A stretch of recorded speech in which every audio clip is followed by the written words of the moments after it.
At a time when India is engaged with Switzerland as far as closening the trade ties between the two countries is concerned, what are we looking at about India and Switzerland's ties in the field of trade, in the field of international affairs? To talk about that, I have with me India's ambassador to Switzerland, Mr. Mridul Kumar. Sir, thank you so much for speaking to Times Now. India and Switzerland engaged in closening trade ties. How significant is this and how big an opportunity is this for both countries going forward?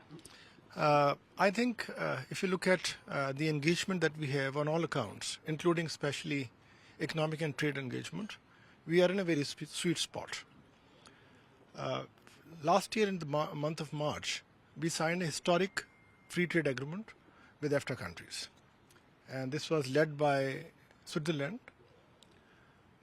This was historic in many sense. It was not only a trade agreement, it was also an agreement which talked about how we can, as two complementary economies, help each other by coming together on various fronts.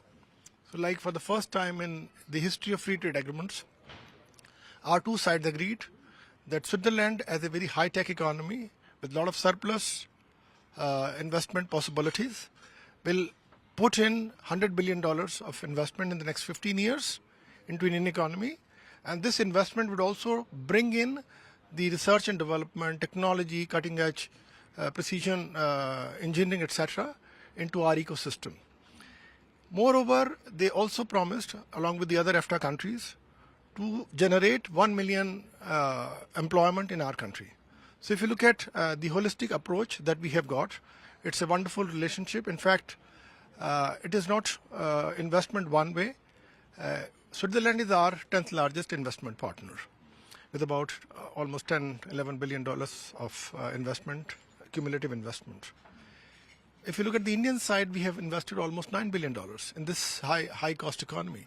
So which means that obviously the two sides find that by working closer in fields in which Switzerland has definite advantage over the rest of the world, we can benefit closely.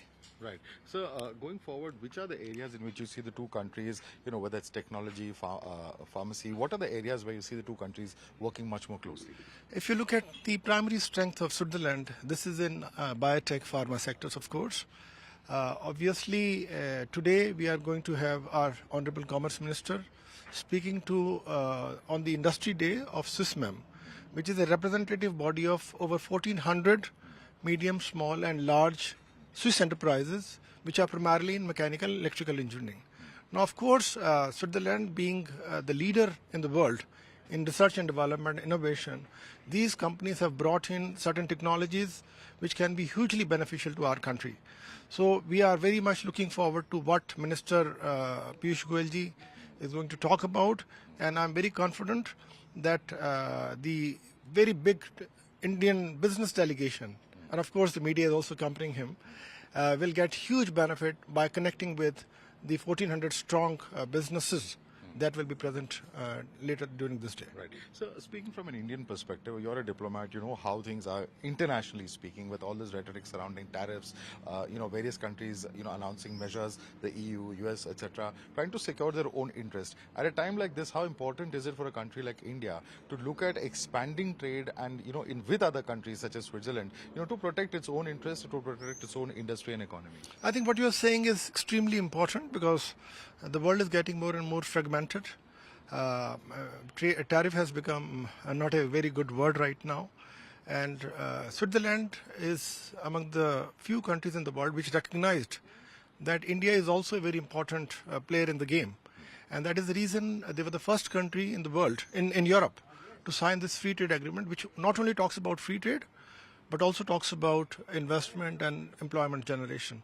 So I think in that account, we are on a very solid wicket with regard to our engagement with Switzerland, and we are very confident that with the kind of ecosystem that Switzerland has developed, our companies can get huge benefit by, first of all, metabolizing the technology that Switzerland's companies provide, high-tech technology, very high-tech, and then internalizing the technologies, upscaling them, and then, of course, reducing the cost of the product, and then exporting it back not only to countries in Africa, Latin America and Eastern Europe, and of course Asia, but also to Switzerland itself. Right. So at a time when India is engaged diplomatically, there's an outreach that has been there. Delegations of MPs have been, reaching out to different countries on the issue of what has happened post Pahalgam, and of course the exchange of firing that we've seen between India and Pakistan. Where is Switzerland stand on this? What has been their position so far? There is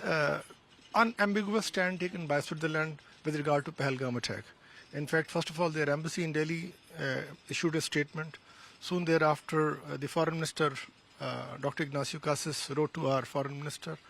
Separately, the vice president and the federal counselor looking after economic affairs also messaged Piyush Goyal condemning the attacks. So there is a whole lot of empathy regarding India and India's position condemning the attacks, barbaric attacks that happened in Pahalgam earlier this year. Soon thereafter, the Swiss foreign minister also spoke to Dr. Jaishankarji and expressed his condolences and conveyed his solidarity with India in the fight against terrorism. So I think for the first time, Switzerland has taken a very clear, ambiguous stand against terrorism with regard to the challenges that India is facing from its western borders.